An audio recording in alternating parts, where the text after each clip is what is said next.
के लिए दान करने का झंझट ही खत्म हो जाएगा। प्रेम से बोलो जय श्री कृष्ण।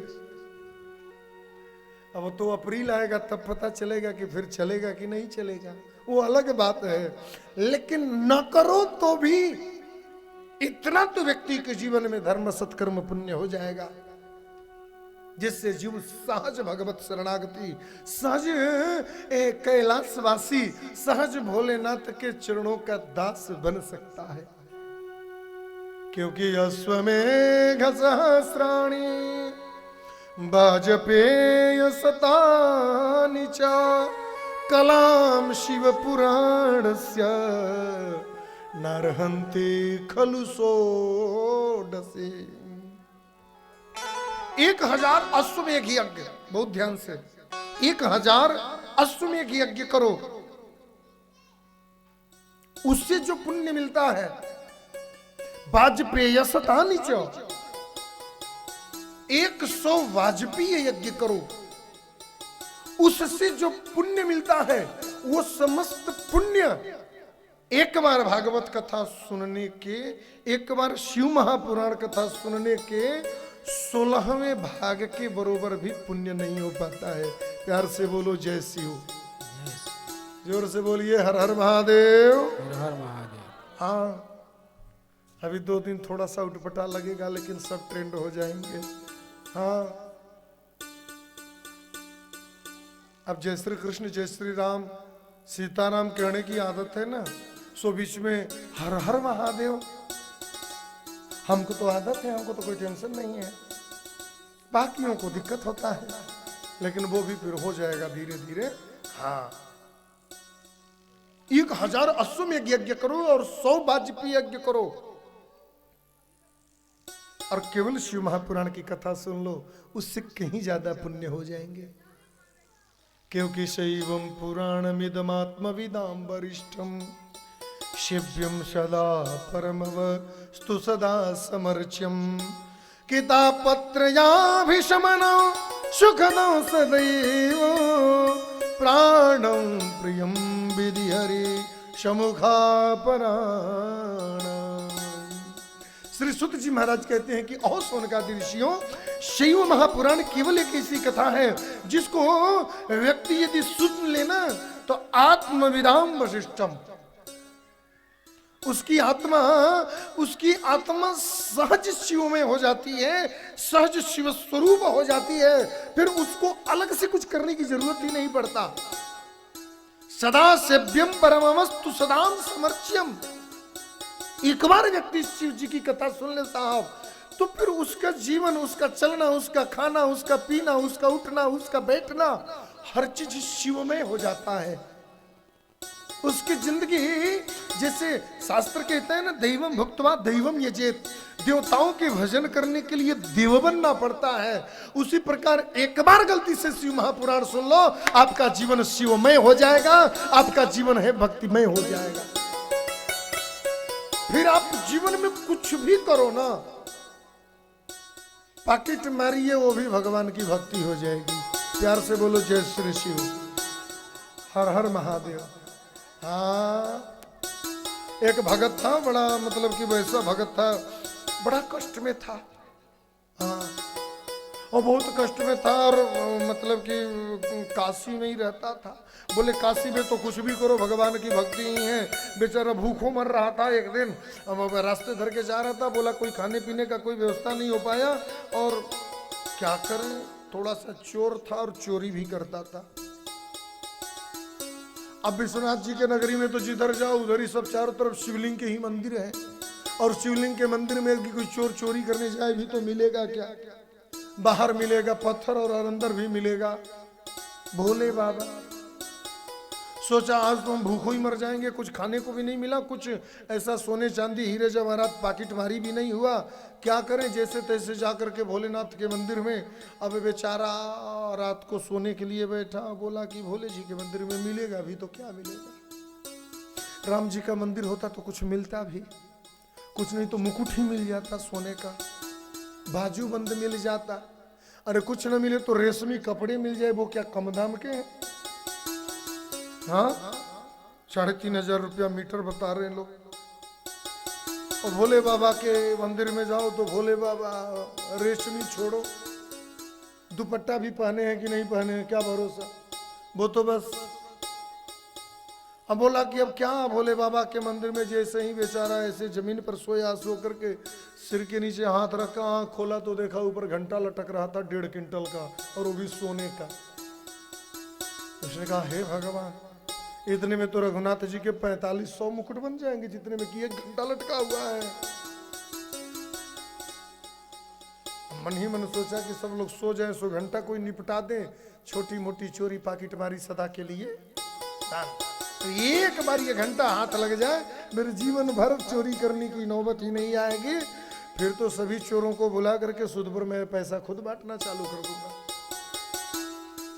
सब लोग तो विश्राम करने चले गए, वो जैसे तैसे आधी रात को जग करके घंटा उतारने चले तो घंटा ही हाथ न लगे, घंटा थोड़ा ऊपर था।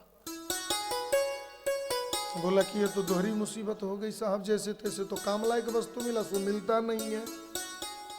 अब कुछ वहां दिखा नहीं कि ऊपर चढ़ करके वो करे। बोला कि अब क्या करे, कुछ है नहीं। सो भोले बाबा की जो थोड़ी सी शिवलिंग था ना, वो थोड़ा ऊंचा अर्घा था। जैसे काशी में आप तिलभांडेश्वर जी चले जाओ, सुलटंकेश्वर जी चले जाओ, ये बड़े ऊंचे ओहदे के बाबा हैं। हाँ, इनको तो अखबारी में पकड़ो तो नहीं पकड़ में आते। स्वयंभू है, स्वयं प्रकटेश्वर भगवान शिव है। अब सोचा कि अब क्या करना है, अब बाबा आज आज आज आज आज की बात है, फिर माफी मांग लूंगा। हाँ, सुबह आकर के चापाकल का जल और भांग भी चढ़ा दूंगा थोड़ी सी। और ये सोच करके मन ही मन में उसने तो देखो चढ़ गया उस पे शिव जी के ऊपर चढ़ करके घंटा उतारने ही वाला था। बोले बाबा प्रकट है, बरमब्रूही वरदान मांग लो, वरदान मांग लो भगत, जो तुमको चाहिए वरदान। वो तो भड़बड़ा करके नीचे गया, अरे साहब मेरे को माफ करो, मैं कोई भगत नहीं हूँ, मैं कोई आपका चेला चपाटी नहीं हूँ, मैं तो चोर हूँ। बोले फालतू बात बंद करो, एकदम हमको अच्छा नहीं लगता। हाँ, ये सब मेरे को अच्छा नहीं लग रहा है, तुम तो वरदान मांगो। बोला कि कैसे वरदान मांगू, मैंने आपका पूजा नहीं किया, सब कुछ कर लिया, अब क्या बाकी है। उसने कहा कि क्या किया।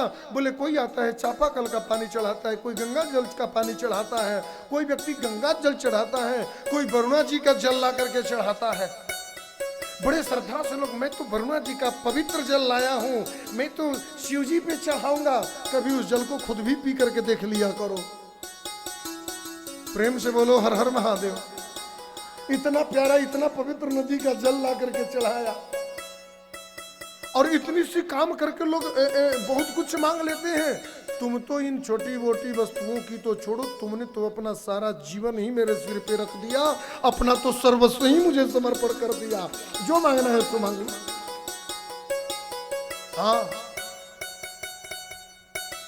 भागवत बोला कि इतनी खुश हो साहब तो 1 घंटा उतार करके दे दो। बोले अब अपने ही मंदिर का घंटा मैं अपने हाथ से तो नहीं दे सकता, मैं हाथ नहीं लगा सकता। बोले बाबा, बोले मेरे कंधे पर बैठकर खुद से उतार लो, मैं अपने हाथ से उतार कर कैसे दूंगा। सो भोले बाबा के कंधे पर बैठ करके घंटा उतार कर लेकर चला गया। इसी को भक्त लोग प्रेम से गाते हैं कि अरे भक्त एक शिव का चला घंटा चुराने के लिए, कुछ नहीं था उसके पास फिर भी मनाने के लिए, भक्त एक शिव का चला। ऐसे मेरे भोले बाबा हैं साहब। शैवम पुराण मिदमात्म विदाम वरिष्ठम, सभी पुराणों में श्रेष्ठ वरिष्ठ शिव महापुराण।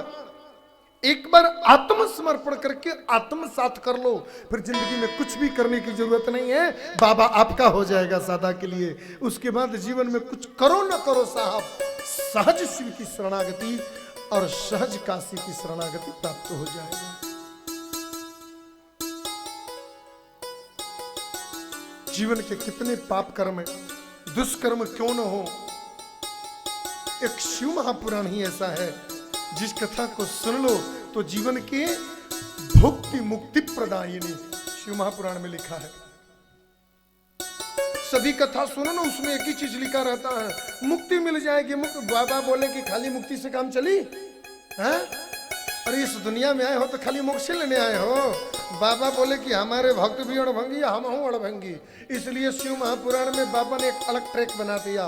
बोले केवल मोक्ष प्रदायिनी नहीं, भुक्ति मुक्ति प्रदायिनी। भागवत की कथा सुनोगे तो केवल मोक्ष मिलेगा, और शिव महापुराण की कथा सुनोगे तो सांसारिक भोग भी मिलेगा, और भोग को भोगते भोगते अंत में मोक्ष भी मिलेगा। प्रेम से बोलो जय श्री हर हर महादेव। हाँ, शिव महापुराण जीवन जियो तो भोग देता है, और जीवन जीने के बाद उन्मुक्त हो जाओ तो फिर मोक्ष दे देता है, शिव की शरणागति दे देता है। सूत जी महाराज ने शौनकादियों को भागवत की महात्मा की कथा बताने रहे थे। शौनकादि ऋषियों ने प्रश्न कर दिया, भगवान आपने अभी अभी निवेदन किया था कि एक क्षणम च क्षणार्धम वा, एक क्षण भी कोई व्यक्ति शिव महापुराण की कथा सुन ले तो उसे मोक्ष मिल सकता है। अब आप बोल रहे थे तो एक मैं निवेदन करूं कि क्या कभी ऐसा हुआ है कि कोई एक दिन के लिए, एक मिनट के लिए, एक घंटे के लिए, एक पल के लिए, एक क्षण के लिए शिव महापुराण की कथा सुना हो और उसे मोक्ष मिल गया? और यदि ऐसा हुआ है तो आप कृपा करके हमें कथा सुनाइए। बड़ी सुंदर प्रसंग है, बहुत ध्यान से सुनिएगा। श्री सूत जी महाराज कहते हैं कि आसित किनार नगरे ब्राह्मणो ज्ञान दुर्बल, दरिद्रो रस विक्रेता, वेद धर्म परांग मुखा। आसित किरात नगरी, किरात नगरी, किरात नगरी मालूम किसको बोलते हैं? किरात नगरी जाना तो नहीं जरूर सब नहीं जाना होते। प्रयागराज की गंगा इस पार जो झूसी है ना, उसका वैदिक काल, प्राचीन काल का नाम किरात नगरी था। प्रेम से बोलिए तीर्थराज प्रयाग की जय हो।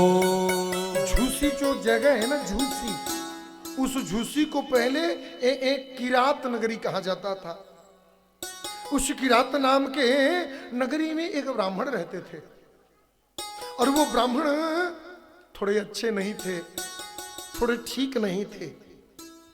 लिखा है कि ब्राह्मणों ज्ञान दुर्बल। कितना सुंदर शब्द का संबोधन किया श्री सूत जी ने। और सुनो,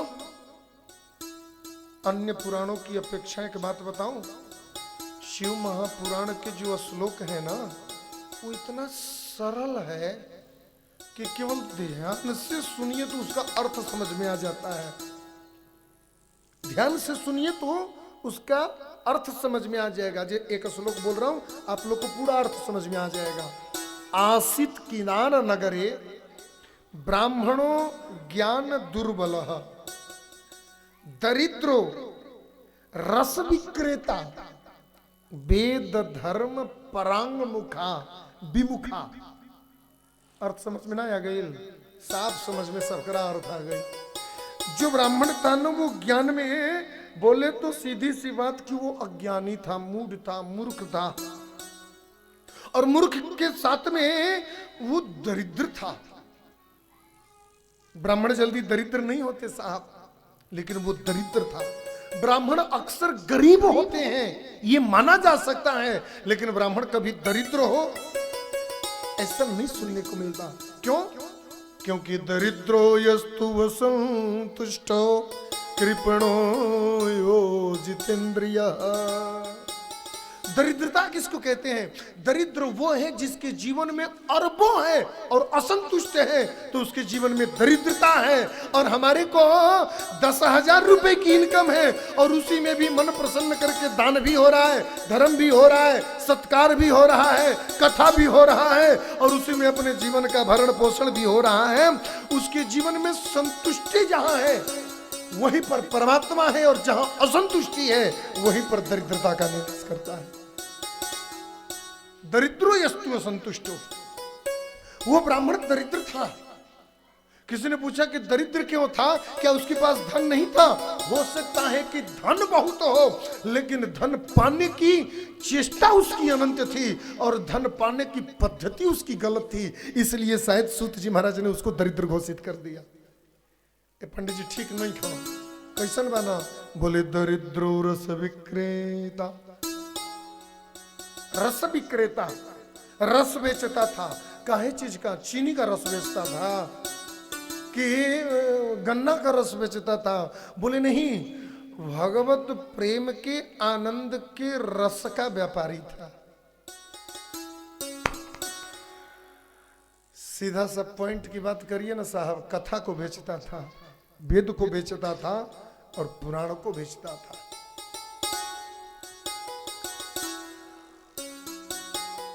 यहां जो 7 दिन शिव महापुराण कथा सुनाई जाएगी ना, आप लोग को बहुत अच्छा नहीं लगेगा। पता है क्यों? क्योंकि अभी तक आप लोगों ने जीवन में जो शिव महापुराण कदाचित सुना होगा टीवी पे, यूट्यूब, फेसबुक, इंस्टाग्राम, वो शिव महापुराण में लिखा ही नहीं है। और दूसरी चीज, यहां 7 दिन तक वही सत्य, वही विधान, वही विधि, वही नियम, वही सत्कर्म, वही धर्म, वही पूजा इस मंच से बताया जाएगा। जो केवल ये कहकर के काम नहीं चलेगा कि शिव महापुराण में लिखा है, श्लोक उसका प्रमाण देना होगा और प्रमाण पूर्वक बताना पड़ेगा कि ये कहां लिखा है। वो कथा आपको 7 दिन यहां सुनने को मिलेगी। 2-3 साल पहले हमको भी लगता था कि शिव महापुराण तो बड़ा सरल है यार करे में। मंच पे बैठ जाइए, पेट दुखाता, 1 लोटा पानी लीजिए, उसमें ओम लिखिए, लिख करके उसको पी जाइए। फिर 1 लोटा लीजिए, ओम लिखिए, उस पानी को लेकर के नहा लीजिए। पेट का दर्द ठीक, गैस ठीक, और हेपेटाइटिस सी, हेपेटाइटिस बी सब ठीक। शिव महापुराण में यही लिखा है। मेरे को लगता था पहले, लेकिन जब से मैंने शिव महापुराण पढ़ना चालू किया, मैंने कि ओ भले आदमी,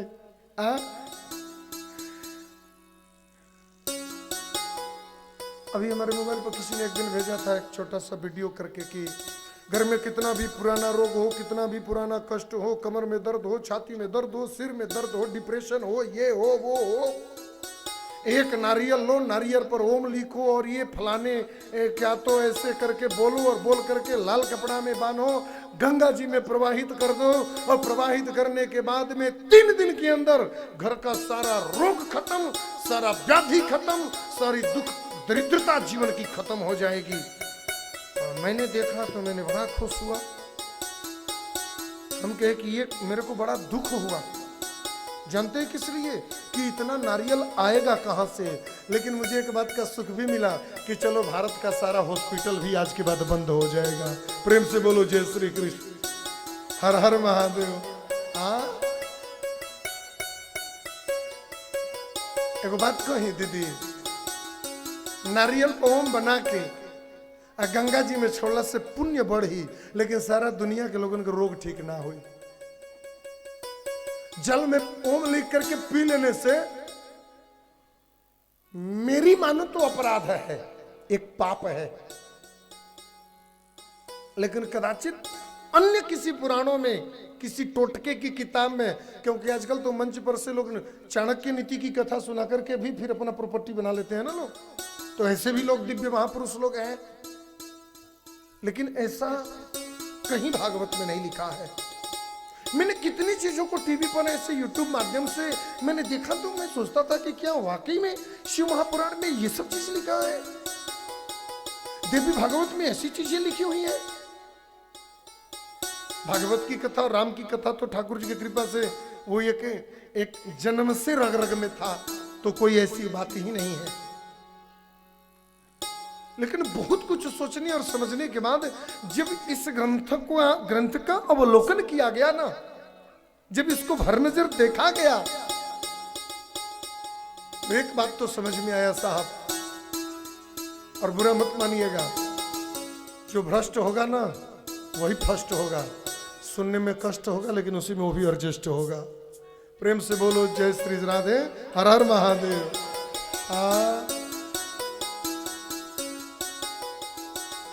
पूरी शिव महापुराण की एक कथा में साहब आज जितना मतलब कि वो बताए जा रहे हैं, ऐसे करो वैसे करो या करो। हाँ, शिवलिंग पूजन का विधान शिव महापुराण में बहुत विस्तृत दिया है।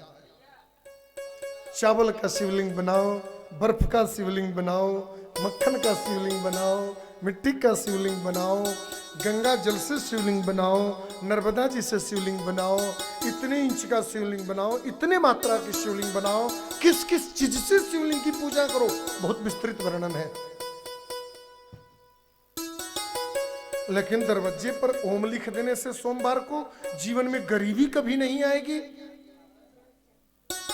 तो अगर ऐसी हो सकती है तो प्रधानमंत्री को एक योजना चलाना चाहिए कि हर घर में जैसे सिलेंडर पहुंचाया गया उसी तरह हर दरवाजे पर ओम लिखवा दिया जाए, ताकि इस भारत से गरीबी ही दूर हो जाए। लेकिन मुझे लग रहा है कि ये ओम और ये स्वस्तिक जितना ज्यादा बनते जा रहा है, भारत की जीडीपी उतनी ही गिरती जा रही है। प्रेम से बोलो जय श्री राधे, हर हर महादेव। हाँ, ऐसा नहीं है साहब, संसार में हर चीज का अपना महत्व है दीदी। हॉस्पिटल का अपना महत्व है, कथा का अपना महत्व है, कर्म का अपना महत्व है, शरीर में कष्ट हो रहे हैं इसके अपने महत्व हैं। कष्ट नहीं होगा शरीर में, ऐसे थोड़ी ना होता है जी। त्रेता में, द्वापर में, सतयुग में लोगों को वैद्य की जरूरत पड़ती थी, लोगों को दवाई की जरूरत पड़ती थी, लोगों को ट्रीटमेंट की जरूरत पड़ता था। और आप कलयुग में घर के रोग, घर घर से रोग ही निकाल देंगे, और वो भी एगो नारियल गंगा जी में फेंकले से। आप कभी इत्मीनान से सोचना, ये बकवासबाजी नहीं तो और क्या है।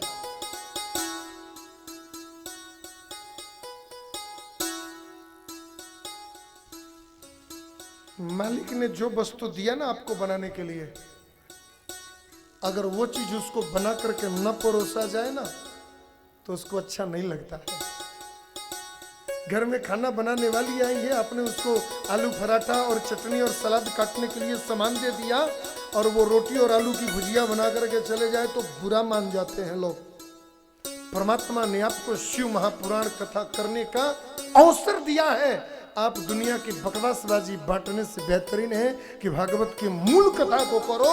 ये जीवन में आपके लिए भी शाश्वत हो जाएगा और सुनने वाले श्रोताओं का जीवन का भी कल्याण हो जाएगा। प्रेम से बोलो हर हर महादेव।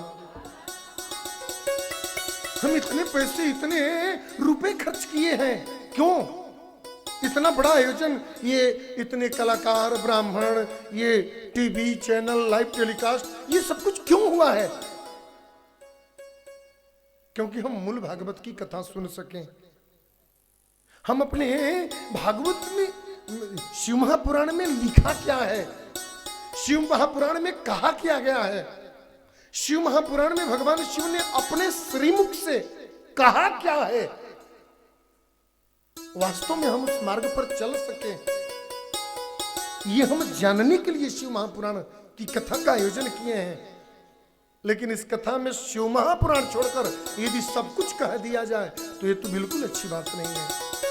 मैं प्रयास करूंगा, और चूंकि हम लोग काशी वाले हैं साहब, बिना सर्टिफिकेट का न तो चलना पसंद करते हैं और न हम किसी को चलने देना चाहते हैं। प्रेम से बोलो हर हर महादेव। थोड़ा जोर से बोलिए हर हर महादेव। जो मंतव्य, जो वक्तव्य, जो वाचन इस पवित्र गद्दी से हो, वो वही हो जो शिव महापुराण में लिखा गया हो, और प्रयास हो कि जजमान को श्लोक का प्रमाण देते हुए समझाइए। इससे समाज में जो विकृति फैल रही है ना, वो विकृति को फैलने से रोका जा सकता है। दरिद्रो रस विक्रेता, वह दरिद्र था क्योंकि दौलत की चाह के लिए रस विक्रेता। कौन सा रस बेच रहा था? भागवत का रस, शिव महापुराण की कथा का रस, राम कथा का रस बेच रहा था, ताकि हमारे जीवन की हमारी भूखमरी, हमारी तृष्णा बुझ सके। इसलिए पहले लिख दिया दरिद्रो। दरिद्र भी है और रस विक्रेता भी है। वेद धर्म परांगमुखा, वेद विपरीत व्यवहार करता है और धर्म विपरीत वक्तव्य देता है। ऐसे रस का विवेचना कर रहा है, ऐसा रस को समाज में प्रस्तुत कर रहा है जो कि धर्म और वेद के विपरीत है, शास्त्र सम्मत नहीं है।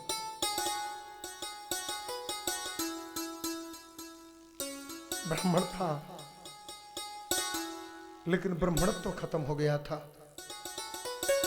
एक दिन अपने घर के पीछे वो ऐसे स्नान करने के लिए कहीं गया। एक ही दत्ततमो स्नातो गातो महीसुर कि वैस्यो शोभावती नामो दृष्ट्वाम तत्रापि वेवला। एक स्नान करने के लिए नदी के तट पर गया था। वहां कोई एक शोभावती नाम की वेश्या उसको मिल गई, ब्राह्मण को। और उस शोभावती वेश्या को देखा और वो ब्राह्मण उसके ऊपर मोहित हो गया। हाँ, वेश्या बड़ी सुंदर लगी, चल मेरे घर चलेगी क्या?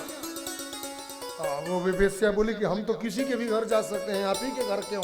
बस हम घर किसी के तभी जाते हैं साहब जब हमारी आवश्यकता पूर्ति हो। मैं तो धन के लिए काम करती हूँ। हाँ दूंगा ना तेरे को, काहे को टेंशन लेती है, चल। और उस वेश्या को लेकर के आकर के अपने घर में स्थान दे दिया, अपने घर में रख दिया। वेश्या को रखने के बाद एक तो वहां शुरू से कुसंगत था और दूसरी वेश्या का समागम जो हुआ उसके जीवन में तो मानो इस मार्ग पर और भी विकास हो गया। एक तो बिच्छी मारी थी, ऊपर से भांग पिला दिया साहब ने। प्यार से बोलो। हाँ, मैं बोलूंगा ही नहीं, मैं क्यों इशारा करूंगा। हाँ बोलूंगा तब जब मेरे को याद आएगा, नहीं तो बस मैं प्यार से बोलूंगा। जोर से बोलो।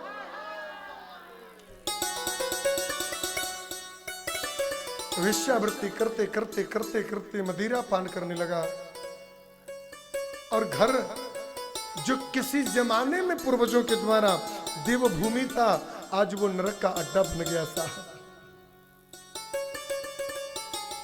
दिन भर मदिरा पी करके और दिन भर उस वेश्या के साथ में रतिगत रहता था, तल्लीन रहता था।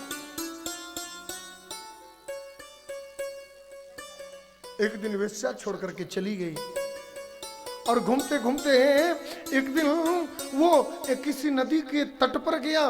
वहां शिवजी का मंदिर था, बहुत ध्यान से सुनिएगा। और नदी के तट पर ऐसे बैठा हुआ था और बैठे बैठे उसको धीरे धीरे धीरे धीरे उसका स्वास्थ्य डाउन होने लगा, उसका तबीयत खराब होने लगा।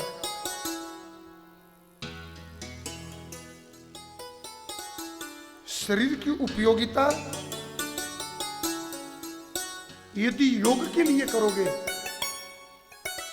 तो जीवन पुष्ट होते चला जाएगा साहब। लेकिन यदि इस जीवन का उपयोग केवल भोग के लिए करोगे तो ये जिंदगी बहुत लंबी नहीं चल पाएगी, इस जिंदगी को बहुत नहीं जिया जा सकता है। प्यार से बोलो, जोर से बोलिए। हाँ, जय हो। 5 गो रसगुल्ले अल सोकरो में 3 गो मच्छी बैठा रही सन। खैया का आदमी 5 गो रसगुल्ले भी आयल बा और में 3 गो मच्छी बैठल वाली सन। खैया आदमी नानू खैया तो 3 गो के साथ में वो दोनों बिगा जाई। 3 गो खाए लायक नहीं खे, 2 गो देखे लायक नहीं खे। 3 गो सुनिहा ना, 2 जनी के सुने ना दी। हाँ, प्रेम से बोलिए, जोर से बोलिए। वैसे एक बात है, हमारी दीदी लोग बहुत शांति से कथा सुनती हैं, बस इसीलिए मेरे को बहुत अच्छा लगता है यहाँ पर कथा करने में।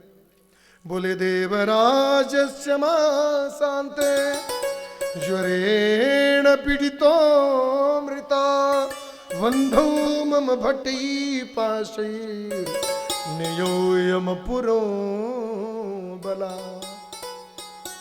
धीरे धीरे उसकी शरीर की क्षमता क्षीण होती चली गई और क्षमता क्षीण होते होते होते होते बुखार आ गया, ज्वर हो गया, खांसी हो गई, दमा हो गया, खुल्ल खुल्ल करते करते करते करते अब तो जिंदगी जीने का कोई सहारा भी नहीं बचा और न जिंदगी में कोई हमें सहारा दे ऐसा जीवन में कोई काम किया था। अंत तो गत्वा उसी नदी के तट पर तड़पता तड़पता उसके प्राण निकल गई और प्राण निकलते ही उसी समय यमराज के दूत विमान लेकर के आ गए। यमराज के दूत लोग पास लेकर के आ गए बंद करके ले जाने के लिए। और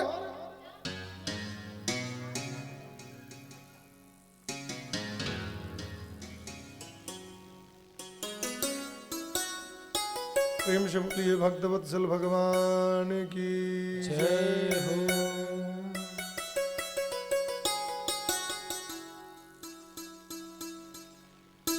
जैसे ही यमदूत लोग आए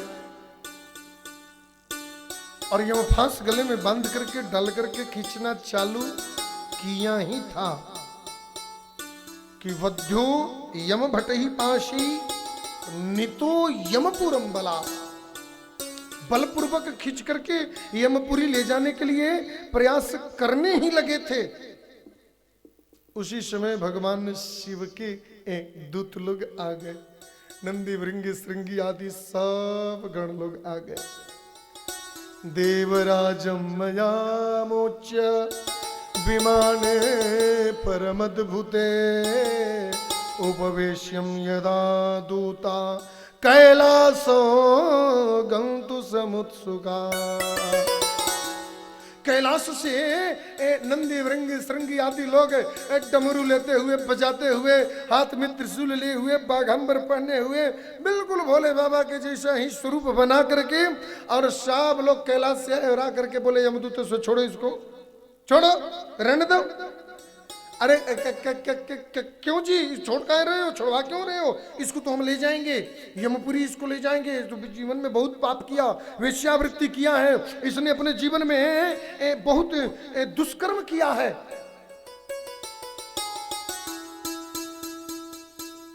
शिव जी के भक्त लोग, शिव के गण लोग बोले कि इसने कुछ नहीं किया है, इसने शिव महापुराण कथा सुना है। यम के दूत लोग बोले कि शिव महापुराण कथा सुना है। अरे महाराज रिकॉर्ड आपके पास भी है तो रिकॉर्ड अपन के भी पास है। हाँ, इसने कब अपने जीवन में आयोजन किया, कब भंडारा किया, कब टेंट पंडाल, कहाँ के व्यास जी आए थे इसको कथा सुनाने, बताओ थोड़ा मेरे को। अरे बोले कोई आयोजन वायोजन नहीं किया था, जिस नदी के तट पर जिस मंदिर के पीछे इसके प्राण निकल रही थी उस मंदिर में बैठ करके एक ब्राह्मण शिव महापुराण की पाठ कर रहा था और उस ब्राह्मण का पाठ करता हुआ ध्वनि इसके कानों तक पहुंच गया था, इसके आत्मा और बुद्धि तक पहुंच गया था। ये कथा सुनाया हो या ना सुना हो, इसके बुद्धि और इसके कान के द्वारा इसके अंतःकरण में एक अश्लोक शिव महापुराण का प्राप्त हो गया। इसलिए अब ये कैलाश का वासी हो गया, ये भोलेनाथ का वासी हो गया, ये यमपुरी नहीं जा सकता है। ये तो सीधा मन सरोवर में नहा करके बाबा के पास जाएगा और नहीं तो सीधा मड़कलिका घाट पर अर्धंगी वेश में भोले बाबा की शरणागति प्राप्त कर लेगा। इसे यमपुरी नहीं जाया जा सकता। एक क्षण क्षणम वा क्षणार्धम वा, समझ में आओ तनु, एक क्षण एक शब्द शिव महापुराण का कान में चला गया ना हो, परिणाम देख रहे हैं ना क्या हुआ। विनोद देख रहे हो ना, एक क्षण शिव महापुराण सुनने का परिणाम जीव को शिव की शरणागति, सहज कैलाश की शरणागति, सहज पशुपतिनाथ की शरणागति मिल गया। वह ब्राह्मण खड़ा हुआ और खड़ा होकर के और नंदी वृंगी आदियों के सामने हाथ जोड़ करके और रोने लग गया। कहता है कि धन्यम शिव पुराण कथा परम पावनी यस्याम श्रवण मात्रेण पापियानपि भुक्तिमान। धन्य है यह शिव महापुराण की कथा, धन्य है यह शिव की कथा। जिस कथा को आयोजन करो, करवाओ, दान दो, डोनेशन दो, नहीं छुप करके भी, अनायास भी अगर किसी कारण एक क्षण के लिए भी कान में पड़ गया तो जीवन जीते जी मनुष्य मुक्त हो जाता है, मानो उसका जीवन ही अभिमुक्त हो जाता है, भगवत धाम को प्राप्त हो जाता है। बोलिए भक्तवत्सल भगवान की जय हो। धर्मशास्त्र वेद पुराण आपको कितना सहज रास्ता दे सके हैं साहब मोक्ष के लिए। इतिहास पुराण और मानो भगवान के द्वारा ये सुविधा आपको प्रोवाइड किया गया है। 7 दिन कथा सुनिए और 7 दिन में कम से कम 50 श्लोक के हिसाब से कम 400 श्लोक तो सुन लीजिए, अर्थ की व्याख्या सहित। हम नहीं सुन सकते तो 200 सुन लो, नहीं तो 100 श्लोक की तो कम से कम व्याख्या सुन लो। अभी मेरे पास मैं आ रहा था ना यहाँ सुबह कथा करने, तो हमारी कॉलोनी में एक डॉक्टर हैं, तो मेरे से कह रहे थे कि महाराज जी आपका भी मैंने देखा शिव महापुराण की कथा होने वाली है। अरे मैंने की होने वाली क्या है, आज से चालू है। तो आपका कथा सुनने को आ जाएगा ना मोबाइल पे। मैंने की हमारे यूट्यूब और हमारे फेसबुक के माध्यम से आप लोग को प्राप्त हो सकता है। और ये 2-2 मिनट पे जो मोबाइल लेकर के लोग रिकॉर्डिंग कर रहे हो ना, काहे को इतना हाथ उठा करके गर्दन टेढ़ा कर रहे हो? हाँ, धीरे से मोबाइल हाथ में रखिए और सर्च मारिए इंग्लिश में उपेंद्र कृष्ण भारद्वाज, हमारा ये शकल दिख जाएगा। थोड़ा फोटो में अच्छा लगता हूँ। और उस पर आएगा सब्सक्राइब कर दो, और बेटा को, नाती को, पोता को, भौजी को, मौसी को, नानी को, फुआ को और चाची के छोटकी लड़की को भेजना है ना, एक बार में शेयर मारिए और व्हाट्सएप पर सबको सेंड कर दीजिए। लाइव आप भी देख लेंगे और लाइव वो लोग भी देख लेंगे। जब कथा हो रही है ना, उसी क्षण उनके मोबाइल पर दिखाना चालू कर देगा। और आप लोग को एक बात मैं बता दूं, आप लोग को लग रहा है कि हम लोग बस यहाँ ये पंडाल में बैठे ही लोग कथा सुन रहे हैं। नहीं नहीं नहीं नहीं नहीं नहीं, इसका हर सेकंड का डाटा ये जो लड़का चला रहा है ना मोबाइल पे, उसके पास हर क्षण का डाटा जाता है। और माफ करना, वो हर क्षण का डाटा मेरे पास भी आते रहता है। फिलहाल पूरे भारत में 750 लोग तो केवल हमारे मोबाइल पर हमारी कथा को सुन रहे हैं। प्रेम से बोलिए, जोर से बोलिए। कहीं उपाध्याय जी कभी के परेशान बनी तन की भजन में रिकॉर्ड कर लें, कुछ मत रिकॉर्ड करिए, सारा आपको मिल जाएगा और वो भी फ्री ऑफ कास्ट। कुछ नहीं, इतना परेशान होने की जरूरत नहीं है। आप फेसबुक के माध्यम से, यूट्यूब के माध्यम से आप अपने आंगन में जो कथा करा रहे हैं ना, अपने द्वारा जो कथा आयोजन कर रहे हैं ना, ये कथा आपके परिवार, कुटुंब, जानने मानने सुनने वाले लोग देखें। इसका सहज उपाय है कि आप यहाँ की कथा को हमारे YouTube से अपने WhatsApp पर ले लो और अपने WhatsApp से अपने जितने लोगों को भेजना है भेज दो और बोल दो कि सब्सक्राइब कर लेना चैनल। कल से आपको भेजना नहीं पड़ेगा, अपने आप उनके यहाँ कथा चली